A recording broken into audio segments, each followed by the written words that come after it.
Energy level diagram for hydrogen atom. Hydrogen atom के लिए आपको एनर्जी लेवल डायग्राम आप कैसे बनाएंगे, उसके लिए क्या रिक्वायर्ड है वो आपके सामने है। यहाँ पे जनरल आपने एनर्जी का एक्सप्रेशन देखा था, En होता था -13.6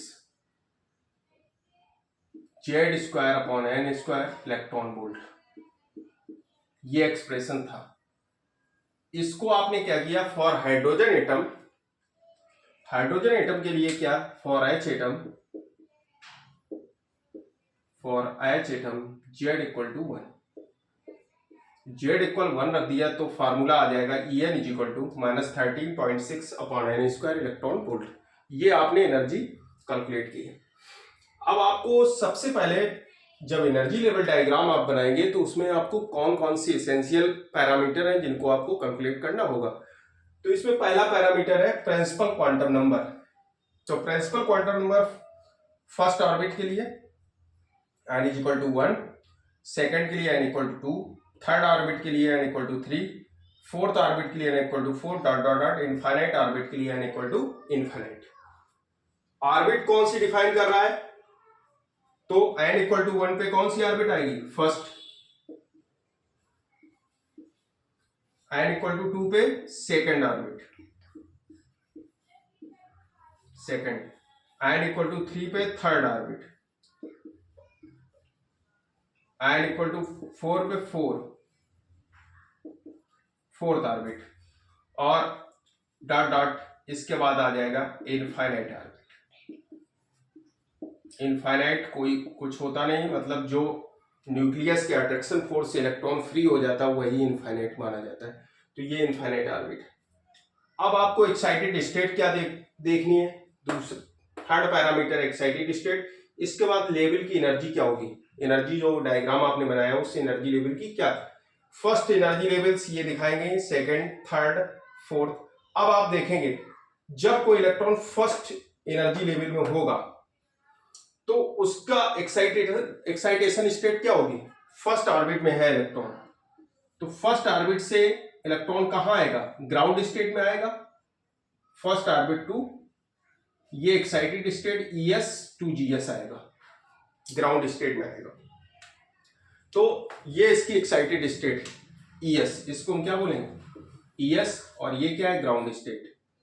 तो यहां पे जो इसका एक्साइटेशन स्टेट है वो क्या हो जाएगी, इसकी ग्राउंड स्टेट। इस चीज को बहुत ध्यान रखें, फर्स्ट ऑर्बिट की जो एक्साइटेशन स्टेट है वो है ग्राउंड स्टेट, ग्राउंड। इसके लिए एनर्जी कितनी होगी, n 13.6 इलेक्ट्रॉन वोल्ट है। अब n इक्वल टू 1 रखेंगे तो E1 इक्वल टू आ जाएगा n इक्वल 1, तो 1 का square -13.6 electron volt. Energy level diagram जब हम नेक्स्ट लेक्चर में बनवाएंगे तो वहां पे आपको ये एनर्जी देखनी होगी कि हमने 13.6 यहाँ पे कैलकुलेशन आपको बता रहे हैं, उस जगह पे हम डायग्राम का ट्रांजिशन दिखाएंगे एनर्जी लेवल का, कि first state to ground state किस तरीके से एनर्जी लेवल आ रही, तो वहां पे हम तुरंत डायरेक्ट यहाँ पे 13.6 एनर्जी यूज करेंगे। इसलिए आपको यहाँ पे इस टर्म को देखना चाहिए कि फर्स्ट स्टेट में E1 की वैल्यू कितनी होगी, -13.6 इलेक्ट्रॉन वोल्ट। इस तरह से एनर्जी को हम लोग कैलकुलेट करते हैं। इसके बाद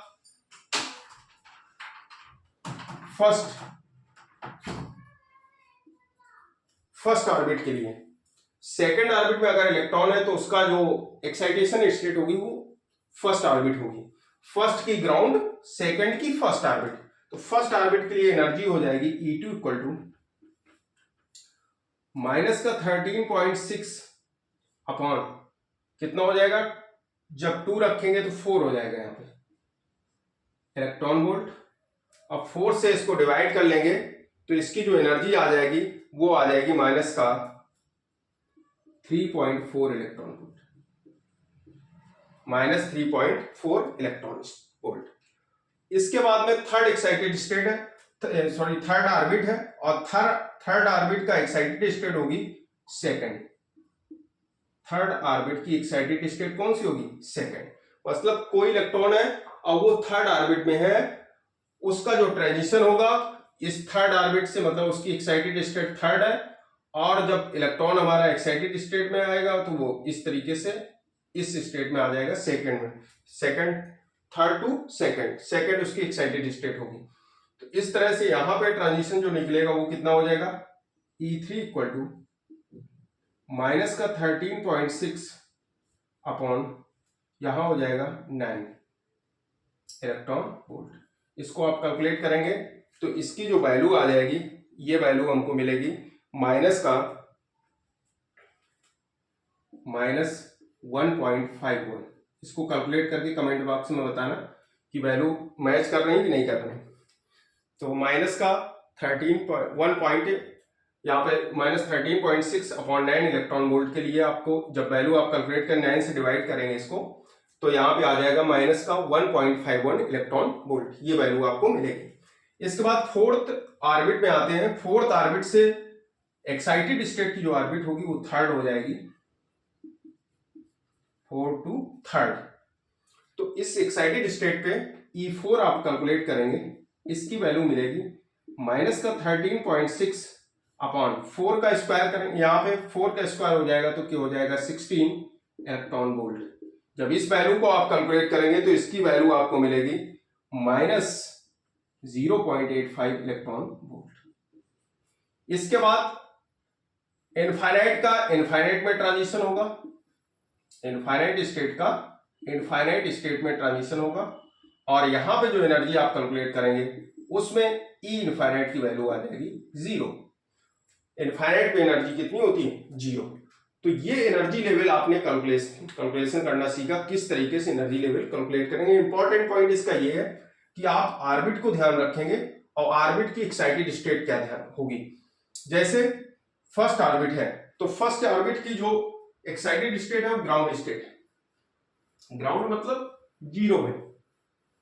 इसके बाद सेकेंड ऑर्बिट है, उसकी जो एक्साइटेड स्टेट है वो फर्स्ट है, सेकेंड टू फर्स्ट ये ट्रांजिशन होगा, first to ground, second to first, third to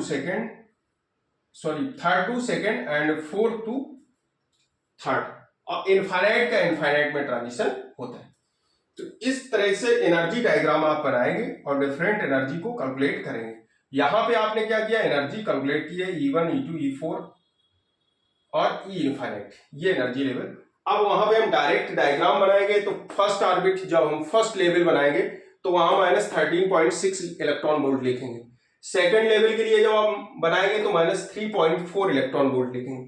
third level के लिए -1.51 इलेक्ट्रॉन वोल्ट, और फोर्थ लेवल के लिए -0.85 इलेक्ट्रॉन वोल्ट। ये वैल्यू हम डायरेक्ट वहां पे यूज करेंगे। तो ये ट्रांजिशन है, यहाँ पे आपको ऑर्बिटल नंबर मेंशन है और ये इसकी एनर्जी लेवल है, orbital number 1 2 3 4 dot dot infinite. तो ये टेबल बहुत इंपॉर्टेंट है, आप इस अपने दिमाग में इस टेबल को रखेंगे तो एनर्जी लेवल डायग्राम बनाने में आपको कोई प्रॉब्लम नहीं आएगी। हाइड्रोजन एटम के लिए ये टेबल बनाई है, इस बात को ध्यान रखना। हाइड्रोजन लाइक एटम के लिए नहीं, हाइड्रोजन एटम के लिए है टेबल, क्योंकि Z इक्वल टू 1, फार्मूला तो जनरल इसका En equal to -13.6 electron volt, -13.6 Z square upon n square electron volt, ये वैल्यू होती है इसकी। En equal to -13.6 Z square upon n square electron volt, ये वैल्यू इसकी होती है। लेकिन यहाँ पे हाइड्रोजन के लिए Z इक्वल टू 1 रखा है, 1 रखने के बाद में कैलकुलेशन किया। आई होप आप आज का लेक्चर आपको पसंद आया होगा। प्लीज चैनल को लाइक एंड सब्सक्राइब करें और बेल आइकन को प्रेस करें। Thank you.